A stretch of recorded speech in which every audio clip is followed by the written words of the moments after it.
प्रिय विद्यार्थियों, आज हम एक ऐसे विषय पर बात करेंगे जो मानव समाज में प्रत्येक व्यक्ति को प्रत्यक्ष या अप्रत्यक्ष रूप से प्रभावित कर रहा है। वह विषय है निर्धनता, जिसे हम पॉवर्टी कहते हैं। इस निर्धनता विषय के अंतर्गत हम निर्धनता का अर्थ और उसकी परिभाषा के साथ साथ निर्धनता के कौन कौन से प्रमुख कारण हैं उसकी चर्चा करेंगे और साथ में निर्धनता के क्या दुष्परिणाम जो व्यक्ति को भोगने पड़ रहे हैं और फिर निर्धनता को दूर करने के लिए क्या प्रयास किए जा सकते हैं, इन सारी बातों को अंत में हम सारांश के रूप में प्रस्तुत करेंगे।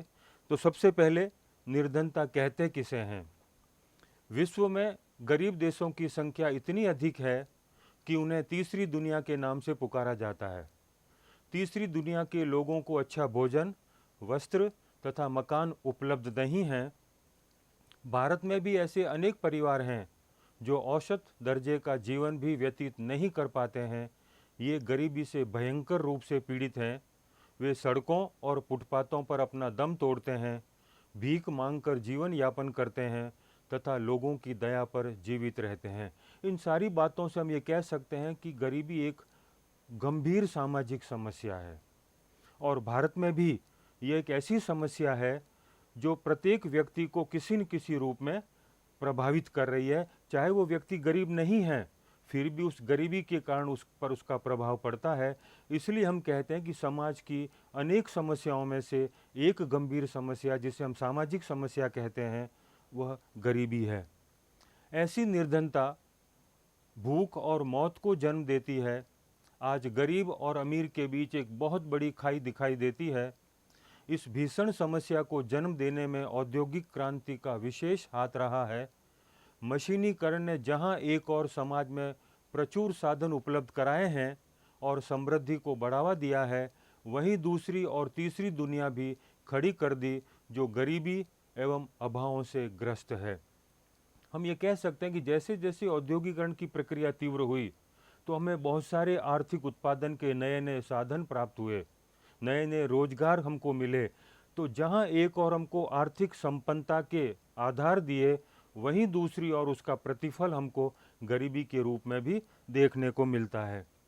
तो ये निर्धनता क्या है, इसे कैसे परिभाषित करें, ये अपने आप में एक थोड़ा सा जटिल प्रश्न है, क्योंकि निर्धनता एक सापेक्ष अवधारणा है जिसको हम रिलेटिव टर्म कहते हैं, जो समय, स्थान और काल के साथ अर्थ बदल जाता है। इसलिए the term of poverty is a relative term. निर्धनता एक आर्थिक स्थिति है, लेकिन यह एक सामाजिक पद को भी प्रकट करती है, क्योंकि एक व्यक्ति की आर्थिक स्थिति का घनिष्ठ संबंध सामाजिक श्रेणी और वर्ग से भी है। गरीबी एवं अमीरी एक तुलनात्मक शब्द है। साधारण भाषा में गरीबी का अर्थ आर्थिक असमानता, आर्थिक पराश्रितता एवं आर्थिक अकुशलता से लिया जाता है। हम कहते हैं निर्धनता एक आर्थिक समस्या है और हम कहते हैं मानव जीवन का एक सामाजिक कलंक भी है जो आर्थिक स्थिति के साथ जुड़ा हुआ है, लेकिन इससे समाज में व्यक्ति के स्तरीकरण में भी उसे निम्न स्तर पर रखा जाता है। तो समाज में वर्ग व्यवस्था की जब बात करते हैं तो उसमें सबसे निम्न वर्ग पर जब व्यक्ति रखा जाता है, उसका एक प्रमुख कारण निर्धनता भी है। अनेक विद्वानों ने निर्धनता की अपनी अपनी परिभाषाएं दी हैं, जो इस प्रकार है। गिलिन व गिलिन के अनुसार निर्धनता वह दशा है जिसमें एक व्यक्ति या तो अपर्याप्त आय अथवा मूर्खतापूर्ण व्यय के कारण अपने जीवन स्तर को इतना ऊंचा नहीं रख पाता जिससे उसकी शारीरिक एवं मानसिक दक्षता बनी रह सके और उसको तथा उस पर आश्रितों को अपने समाज के स्तरों के अनुसार उपयोगी ढंग से कार्य करने के योग्य बनाए रख सकें। यानी गिलिन और गिलिन कहते हैं कि दो तरह से गरीबी जुड़ी हुई है। एक तो एक व्यक्ति की आय इतनी कम है कि उस सीमित आय से वह अपनी तीन मूलभूत मौलिक आवश्यकताओं की पूर्ति नहीं कर सकता, जिसे हम रोटी, कपड़ा और मकान कहते हैं, क्योंकि उसके पास इतना पैसा नहीं है कि अपना और अपने परिवार के लोगों का भरण पोषण आराम से कर सकें। या व्यक्ति के पास आय तो है, लेकिन उसका खर्च करने का तरीका मूर्खतापूर्ण, अनवाइजली एक्सपेंडिचर पैटर्न, यानी पैसा है लेकिन खर्च करने का तरीका सही नहीं है, तो भी वह व्यक्ति निर्धनता की स्थिति में आ जाएगा। तो गिलिन और गिलिन कहते हैं या तो आय कम है तो व्यक्ति गरीब है और वह परिस्थिति गरीबी को जन्म देती है, और दूसरा आय तो अधिक है लेकिन उसके खर्च करने का तरीका मूर्खतापूर्ण है, तो उस स्थिति में व्यक्ति गरीब कहलाएगा और वह परिस्थिति गरीबी को जन्म देगी। गोडार्ड के अनुसार निर्धनता उन वस्तुओं की अपर्याप्त पूर्ति की दशा है जिसकी एक व्यक्ति को अपने स्वयं तथा अपने आश्रितों के स्वस्थ एवं शक्ति को बनाए रखने के लिए आवश्यक होती है। यानी रोटी, कपड़ा और मकान, ये तीन हमारी जो मूलभूत आवश्यकताएं हैं, इन मूलभूत आवश्यकताओं की पूर्ति वह अपने स्वयं के लिए नहीं कर सकता और अपने पर आश्रित लोगों की उन आवश्यकताओं को पूर्ण नहीं कर पाए तो वह व्यक्ति निर्धन कहलाता है। उपयुक्त विवरण से स्पष्ट है कि निर्धनता का संबंध किसी समाज, संस्कृति, देश, समूह तथा व्यवहार में प्रचलित जीवन स्तर के आदर्श से है। तो जब हम कहते हैं निर्धनता, तो सीधा संबंध उसका आर्थिकी से जोड़ देते हैं, इकोनॉमी से जोड़ देते हैं कि उसके पास इतना पैसा नहीं है, इतने आर्थिक संसाधन नहीं है कि वह अपनी और अपने लोगों की न्यूनतम आवश्यकताओं की पूर्ति कर सके। तो ऐसी जो सामाजिक और आर्थिक समस्या है, इसके प्रमुख कारण क्या है? क्योंकि कोई भी समस्या किसी एक कारण से नहीं होती है, और जब हम कहते हैं ये सामाजिक समस्या है तो इसके पीछे अनेक कारणों का प्रत्यक्ष या अप्रत्यक्ष रूप से योगदान होगा, जिसके कारण यह गरीबी दिन प्रतिदिन बढ़ती ही जा रही है। उन कारणों की चर्चा करें तो निर्धनता का जन्म किसी एक कारण से नहीं होता, यह अनेक कारणों की पारस्परिक क्रियाओं का प्रतिफल है। उनमें कुछ प्रमुख कारण निम्न हैं, जिसमें सबसे पहला कारण जो है वैयक्तिक कारण या पर्सनल फैक्टर। प्राचीन समय से यह धारणा प्रचलित है कि अपनी दशा के लिए व्यक्ति स्वयं उत्तरदायी है।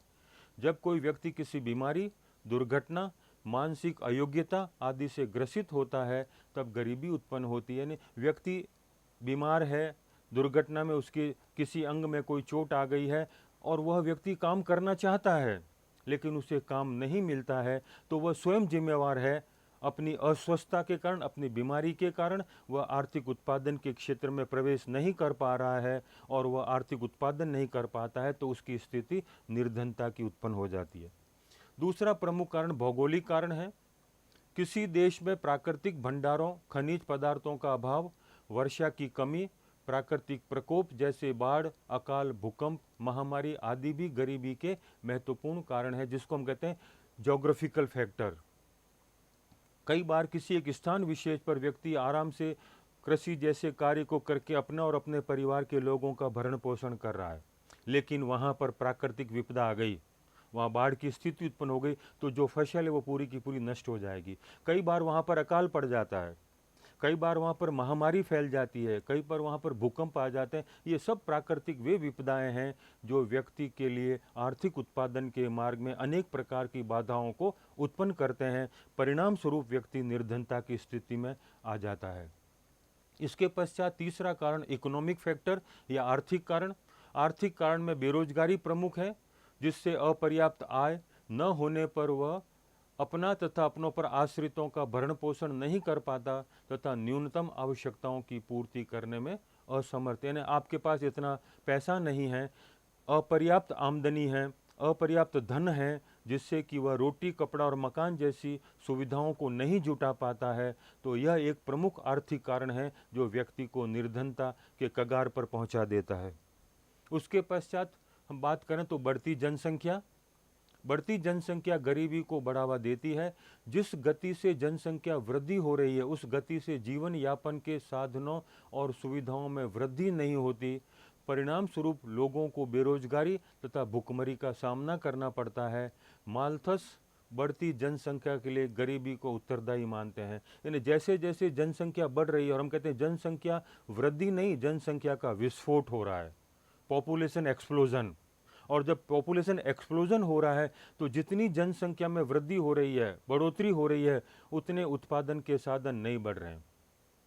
तो जब हम जनसंख्या की वृद्धि की बात करते हैं तो वह 1 से 2, 2 से 4, 4 से 8, 8 से 16, 16 से 32, और उत्पादन के साधन जो हैं वो 1, 2, 3, 4, 5, 6, 7 इस तरह से बढ़ रहे हैं। एक अंकगणित की दर से बढ़ रहा है, दूसरा ज्यामिति की दर से बढ़ रहा है। तो परिणाम ये होगा कि व्यक्ति को जितनी जनसंख्या में वृद्धि हो रही उतने आर्थिक उत्पादन के साधन नहीं बढ़ रहे हैं, तो व्यक्ति को बेरोजगारी का सामना करना पड़ेगा और अंततोगत्वा गरीबी को जन्म दिया जाएगा।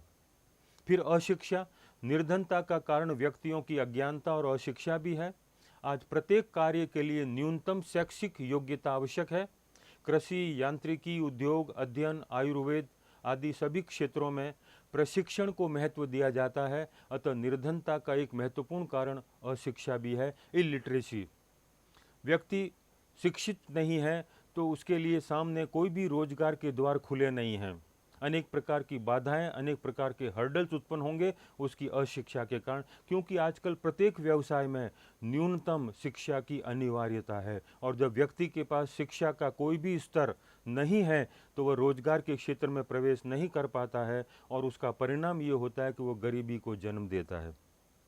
इसके साथ ही सामाजिक कारण, इसमें जाति व्यवस्था, संयुक्त परिवार व्यवस्था, दहेज प्रथा, मृत्यु भोज तथा अन्य प्रकार के भोज, सामाजिक कुरीतियाँ आदि भी गरीबी लाने में महत्वपूर्ण भूमिका निभाती है, जिसे हम कहते हैं सोशल फैक्टर, सामाजिक कारण। यानी हमारे समाज और समाज की जो व्यवस्था है वो उस प्रकार की विकसित हो गई है कि एक अच्छे खाते पीते परिवार को भी निर्धनता की स्थिति में लाकर खड़ा कर देता है। और हम अगर देखें तो आज जिस प्रकार की प्रीति भोजों के आयोजन में दिनों दिन वृद्धि हो रही है, जिस पर हम अनावश्यक रूप से खर्च कर रहे हैं, जैसे विवाह, सगाई, शादी समारोह इत्यादि पर तो हम खर्च करते ही, आजकल मृत्यु भोज पर भी हम बहुत अधिक खर्च करते हैं।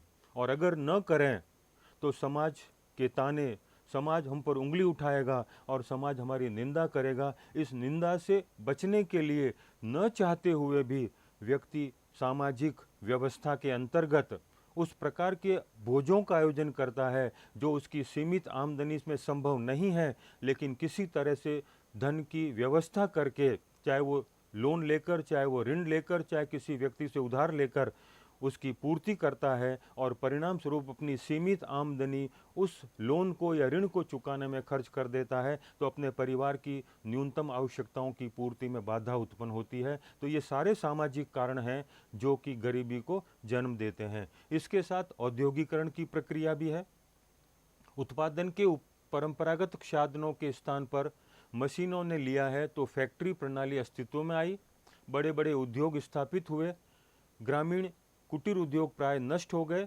परिणाम स्वरूप जो लोग कार्य करके आर्थिक उत्पादन कर रहे थे उनके सामने संकट खड़ा हो गया।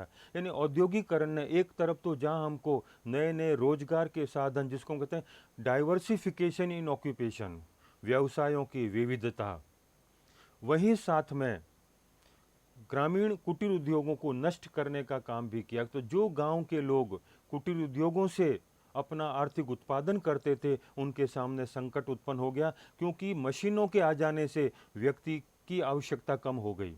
हम कहते हैं इंडस्ट्रियलाइजेशन के बाद ऑटोमेटाइजेशन आया, स्वचालित मशीनें आई, फिर कंप्यूटराइज मशीनें आई और अब रोबोट जैसी सुविधाएं आ गई। उसका परिणाम ये हुआ कि व्यक्तियों की आवश्यकता धीरे धीरे कम होती गई और उसके परिणाम स्वरूप गरीबी दिनों दिन बढ़ती जा रही है। तो गरीबी का एक प्रमुख कारण इंडस्ट्रियलाइजेशन को भी हम मान सकते हैं। इसके साथ राजनीतिक कारण, पॉलिटिकल फैक्टर भी है।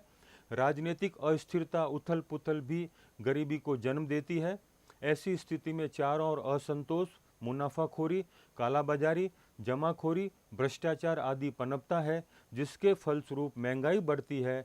अर्थव्यवस्था पर प्रतिकूल प्रभाव गरीबी का विकसित होने का एक कारण है। हम कहते हैं पॉलिटिकल इनस्टेबिलिटी, राजनीतिक अस्थिरता के कारण पूरा का पूरा सरकार का नियंत्रण नहीं रह पाता व्यापारियों पर और वाणिज्य से जुड़े हुए लोगों पर। उसका परिणाम ये होता है कि महंगाई दिन प्रतिदिन बढ़ती जाती है।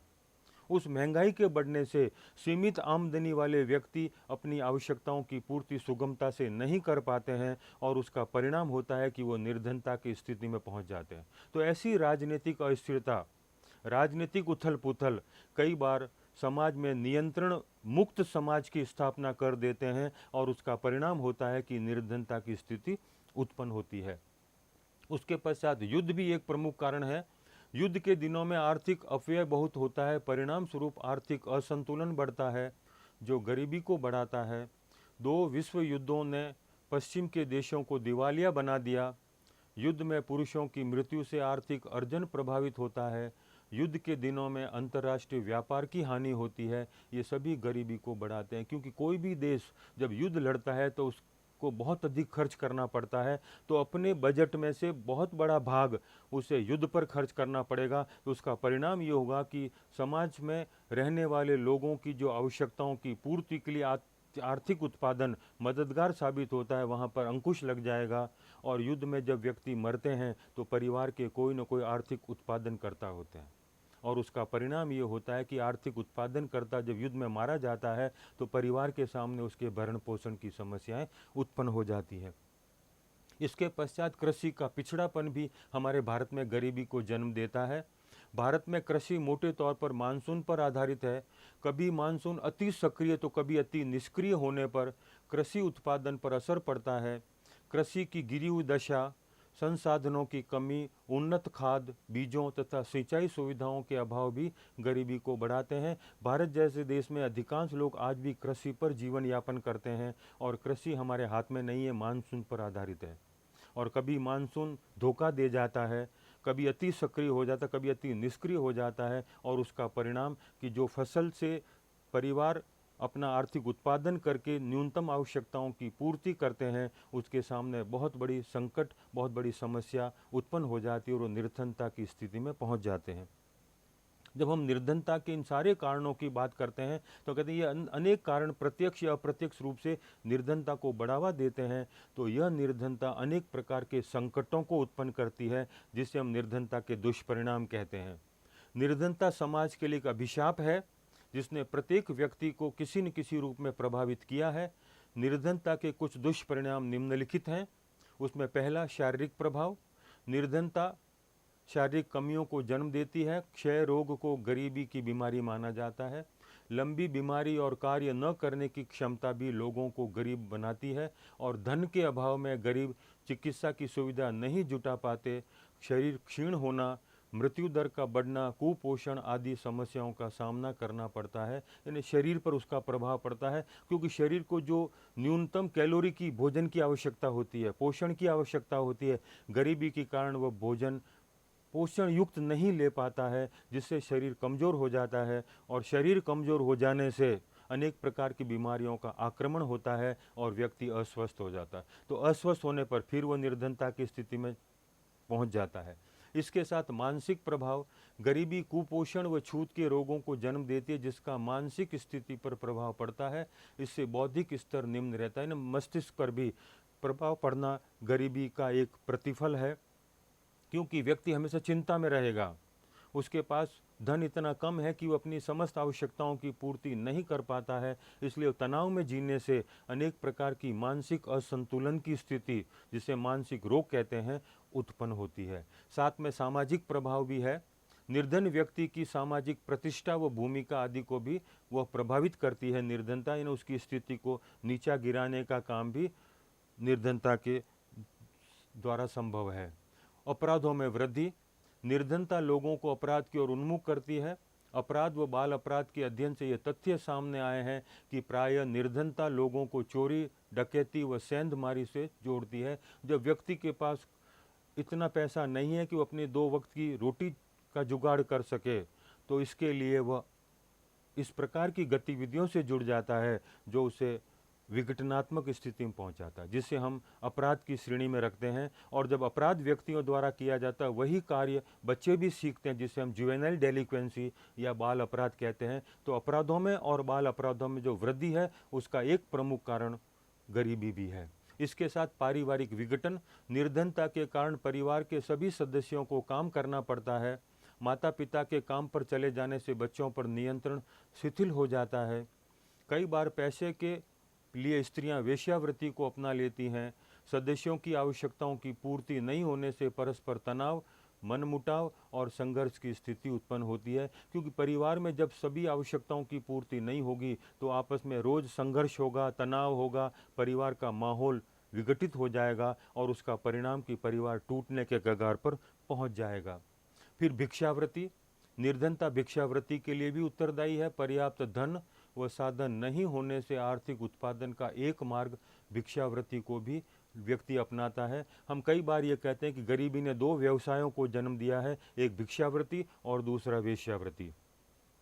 एक व्यक्ति भीख मांगकर दूसरों के सामने हाथ फैलाकर अपनी आवश्यकताओं की पूर्ति करना चाहता है और वह भिक्षावृत्ति की स्थिति में पहुंच जाता है और वो भिखारी कहलाता है। तो निर्धनता ने भिक्षावृत्ति को जन्म दिया है, व्यक्ति को भीख मांगने के लिए मजबूर किया है।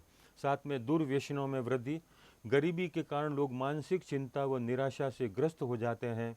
इससे मुक्ति पाने के लिए नशा लेना प्रारंभ करते हैं। इसलिए हम कई बार देखते हैं, सर्वेक्षणों से भी और अनुसंधानों से भी पता लगा है कि जहाँ जहाँ गरीबी है वहाँ नशे की प्रवृत्ति बहुत अधिक है, क्योंकि व्यक्ति अपने और अपने परिवार के लोगों की न्यूनतम आवश्यकताओं की पूर्ति न कर पाने के कारण मानसिक चिंताग्रस्त रहने से उस चिंता को कुछ समय के लिए भूल जाने के लिए नशीले पदार्थों का सेवन करता है और वो उसका व्यसनी बन जाता है, जिसमें हम शराब और अन्य नशीले पदार्थों को लेते हैं, जो व्यक्ति इसलिए लेता है ताकि वो कुछ समय के लिए अपनी चिंताओं को भूल जाए।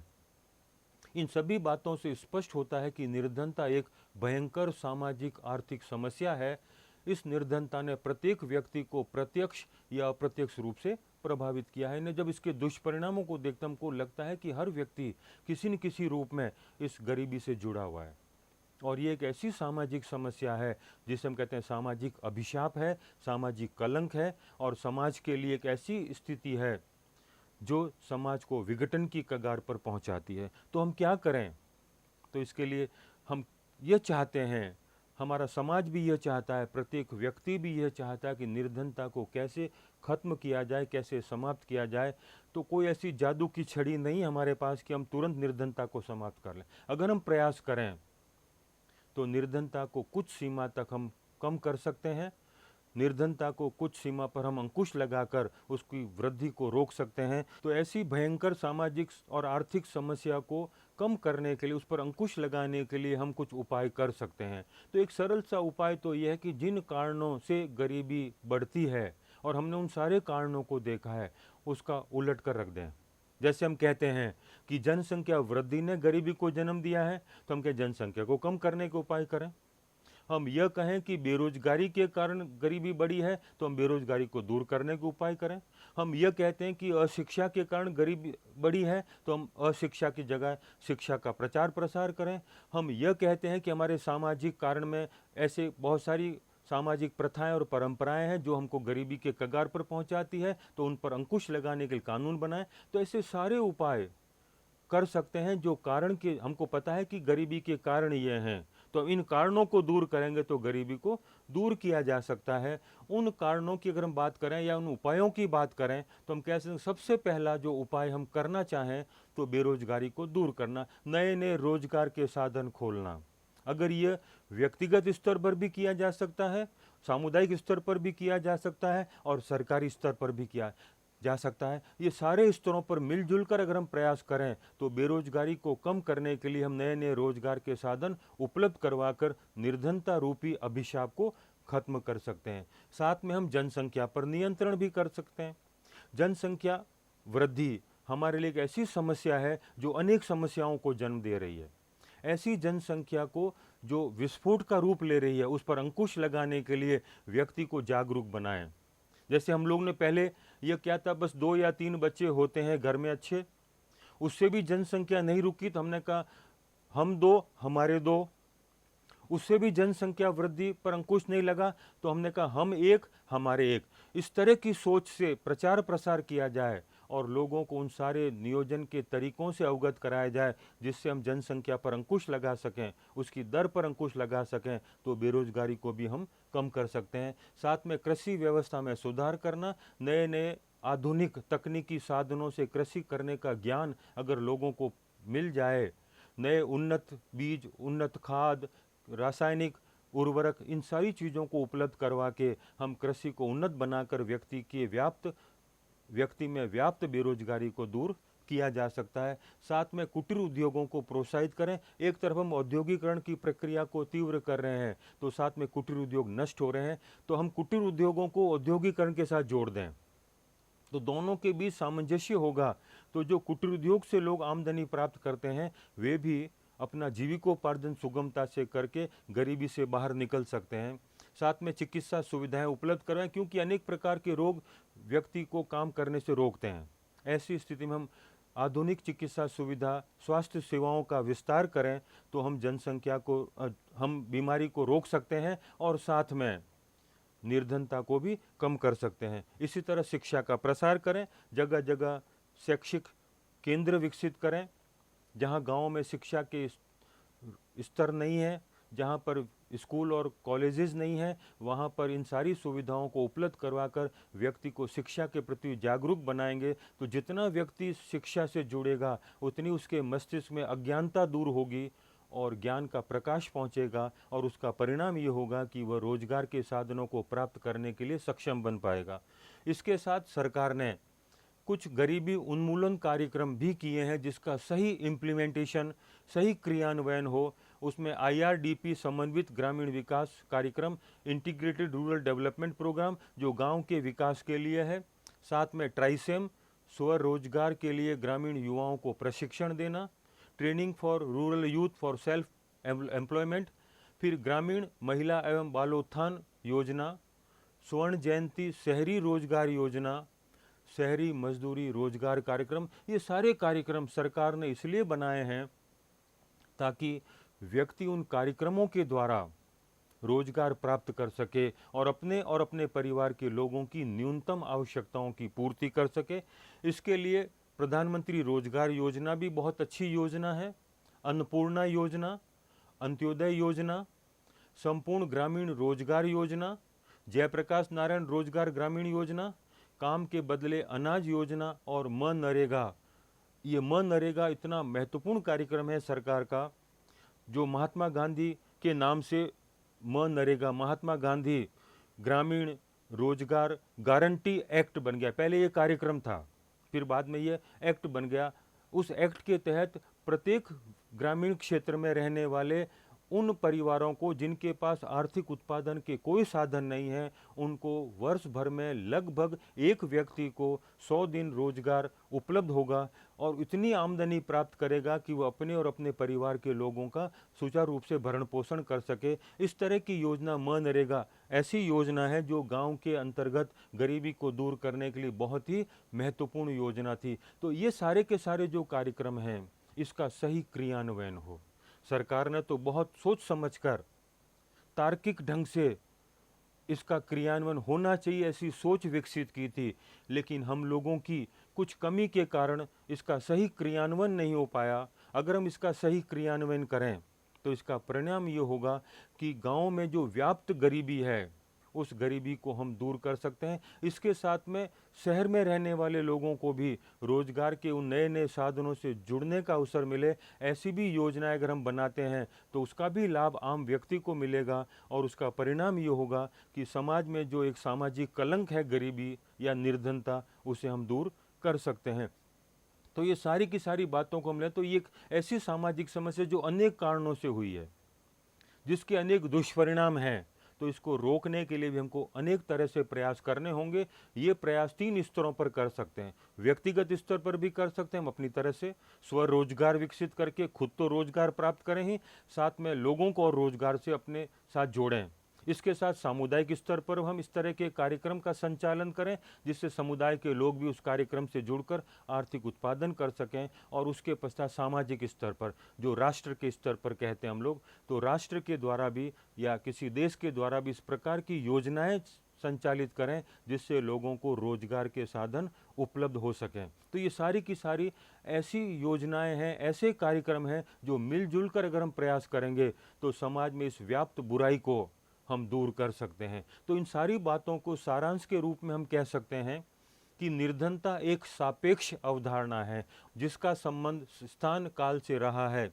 भारत, ब्रिटेन, अमेरिका सहित संसार के लगभग सभी विकसित, विकासशील तथा अविकसित राष्ट्र निर्धनता की समस्या से पीड़ित है। जनसंख्या की वृद्धि भी गरीब परिवारों में नए गरीब पैदा करी है। जैसे जैसे जनसंख्या बढ़ रही है, दिन प्रतिदिन गरीबों की संख्या भी बढ़ रही है, क्योंकि जनसंख्या वृद्धि के साथ साथ रोजगार के साधन प्रचुर मात्रा में उपलब्ध नहीं होने से प्रत्येक व्यक्ति रोजगार के साधन से नहीं जुड़ पाता है और उससे उसका आर्थिक उत्पादन भी नहीं होता है, और आर्थिक उत्पादन के अभाव में व्यक्ति अपनी आवश्यकताओं की पूर्ति नहीं कर पाने की स्थिति में वह निर्धनता के कगार पर पहुंच जाता है। इसलिए जनसंख्या वृद्धि ने भी दिन प्रतिदिन नए गरीब में और गरीब पैदा करती जा रही है। गंभीर सामाजिक आर्थिक समस्या के लिए अनेक कारकों का प्रत्यक्ष या अप्रत्यक्ष सहयोग है, जो प्रत्येक व्यक्ति को किसी न किसी रूप से प्रभावित कर रही है। इसकी माप कभी राष्ट्रीय आय, कभी प्रति व्यक्ति आय, तो कभी प्रति व्यक्ति उपभोग खर्च से करते हैं। इस गंभीर समस्या को कम करने के लिए कोई एक मार्ग नहीं है, बल्कि अनेक तरह से प्रयास करने होंगे, तब भी इसको रोक नहीं सकते, परंतु कम अवश्य कर सकते हैं। इसलिए हम ये कहते हैं कि ये समस्या जो है यह मल्टी एस्पेक्ट प्रॉब्लम है, इसलिए इसका सॉल्यूशन भी मल्टी एस्पेक्ट होना चाहिए।